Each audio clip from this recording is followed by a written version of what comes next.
Narito na ang ulo ng mga balita sa mga oras na ito. No-co payment policy ng PhilHealth, pinapagamit ni Pangulong Ferdinand R. Marcos Jr. sa mga ospital para alalayan ang mga miyembrong may sakit. Philippine National Police nangakong maayos na maisasagawa ang safety drills sa mga paaralan. Pilipinas nakatanggap ng 2 stable outlook rating mula sa Rating Investment Information Incorporated at Moody's bilang tanda ng matatag na ekonomiya.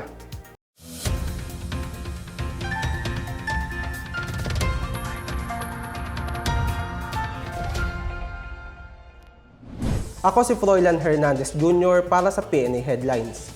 Hinimok ni Pangulong Ferdinand R. Marcos Jr. ang mga ospital sa Pilipinas, lalo ang mga pribadong pasilidad, na gamitin at ipatupad ang no-co payment policy ng PhilHealth para sa ikauunlad ng sektor ng kalusugan. Sa kanyang pagbisita sa St. Luke's Medical Center Global City sa Bonifacio Global City sa Taguig, binigyan diin niya na makakatulong ang mga pribadong ospital para makapagpagamot ang mga may sakit nang walang dagdag na pasanin sa gastos. Sinabi ito ng Pangulo kasunod ng pagpirma ng Memorandum of Agreement para sa no-co payment policy sa pagitan ng PhilHealth at St. Luke's. Sa ilalim ng naturang polisiya ng PhilHealth, sino mang miyembro ay maaaring magpa-ospital ng walang dagdag na gastos na lampas sa benepisyong matatanggap nila. Dagdag ni Marcos, marami pa anyang programa ang gobyerno para mapagaan ang gastusin ng mga may sakit. Halimbawa ang Zero Balance Billing Program ng Department of Health, Medical Assistance to Indigent and Financially Incapacitated Patients Program or MAIFIP, Yakap Program ng PhilHealth, at Gamot or Guaranteed and Accessible Medications for Outpatient Treatment Program. Magbubukas din ang gobyerno ng karagdagang bukas o bagong Urgent Care and Ambulatory Service Center para mailapit ang mga serbisyong medikal sa mga komunidad.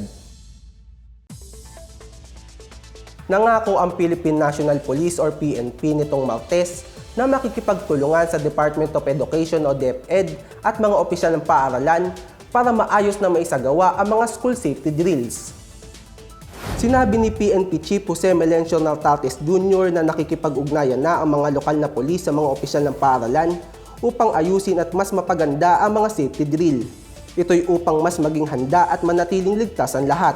Nangyari ang ugnayang ito matapos ipagpaliban ng nationwide safety drill sa mga eskwelahan na nakatakda sana ngayong araw. Isinantabi muna ito dahil sa hiling ng mga grupo na dapat mas unahin muna ang mental health at kapakanan ng mga bata sa mga mismong pagsasanay. Ayon sa DepEd, ang masamang panahon at ang pagsuspinde ng face-to-face classes ang ilan sa mga dahilan ng pagpapaliban.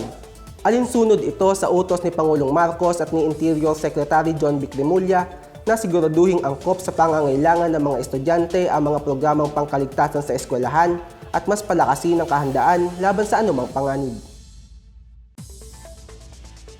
Ikinatuwa ng Malacanang ang magkasunod na pagpapatibay sa mataas na credit rating ng Pilipinas mula sa Rating Investment Information Incorporated or RNI at Moody's. Pinagtibay ng RNI ang A- rating ng Pilipinas na may stable outlook noong nakaraang Biyernes na sinundan ng Baa2 rating ng Moody's na mayroon ding stable outlook noong Lunes. Ipinahayag ng RNI at Moody's na ang industrial base, infrastructure and foreign investments, improving fiscal position, manageable external risks, at stable banking system ang naging dahilan ng kanilang ratings. Ayon kay Executive Secretary Ralph Recto, 2 boto ito ng kumpiyansa sa bansa at sa pamumuno ni Pangulong Marcos. Inihayag ni Recto na ipagpapatuloy ng pamahalaan ang mga hakbang upang mapanatiling abot kaya ang presyo ng pagkain, petrolyo, kuryente at iba pang mga pangunahing bilihin kasabay ng pagbibigay ng tulong sa mga mahihirap na sektor. Nakikipagtulungan din ang ehekutibo sa Kongreso upang masiguro ang mabilis na pagpasa sa panukalang 2027 National Budget, mapabuti ang paggamit ng pondo at mapabilis ang mga malalaking proyekto sa infrastruktura. Inaasahan ng gobyerno na ang mga proyektong ito ay lilikha ng mga trabaho, magpapasigla sa lokal na ekonomiya, magpapababa sa logistics cost, at makakahikayat ng mas maraming investment sa bansa.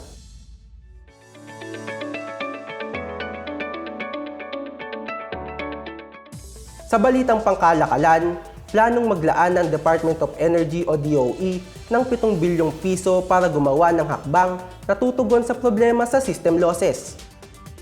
Ayon kay Energy Secretary Sharon Garin, binubuo ang hakbang ng 4 na bahagi kung saan unti-unti nitong babawasan hanggang sa tuluyang maalis ang system losses. Target anyang mabawasan ng 25% ang system losses sa unang bahagi, 50% naman sa pangalawa, 75% sa ikatlo, at 100% naman sa huling bahagi. Patuloy ang DOE sa pag-aaral ng kakailanganing pondo at posibleng pagkukunan nito, kasama ang Department of Budget and Management at Office of the Executive Secretary. Kasama rin sa isinusulong ang pagtataas ng anti-pilferage penalty sa 50,000 pesos upang mapigilan ang pagnanakaw ng kuryente. Patuloy ang ahensya sa pakikipagtulungan sa Philippine National Police, Department of the Interior and Local Government units, at electric cooperatives upang palakasin ang kampanya kontra electricity pilferage. Samantala, mapapalakas ng pinirmahang Executive Order No. 122 ang critical minerals industry ng Pilipinas ayon sa Philippine Nickel Industry Association o PNIA. Sinabi ng PNIA na malinaw na senyales ang kautusan na target ng Pilipinas na hindi lang makibahagi kundi makipagsabayan sa lumalaking global demand sa critical minerals, investments, technologies at supply chains. Nilagdaan ni Pangulong Marcos ang EO 122 noong August 18 na nagtatatag ng Unified National Policy Framework para sa pagpapaunlad ng critical minerals industry.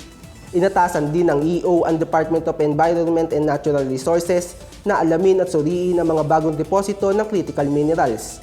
Layon din ng kautusan na pabilisin ang proseso ng pagkuha ng mining permits sa pamamagitan ng virtual one-stop shop. Tiniyak naman ng PNIA na patuloy itong makikipagtulungan sa pamahalaan at mga komunidad upang matupad ang mga layunin ng bagong framework. At yan ang pinakabago at pinakamainit na balita sa mga oras na ito, hatid sa inyo ng PNA Headlines. Para sa iba pang mga balita at impormasyon, bisitahin lamang ang aming website pna.gov.ph o ang aming Facebook at X account na Philippine News Agency. Mapapanood din ang PNA Headlines sa pamamagitan ng link sa website ng News and Information Bureau sa ilalim ng PNA News at sa YouTube account ng Philippine News Agency.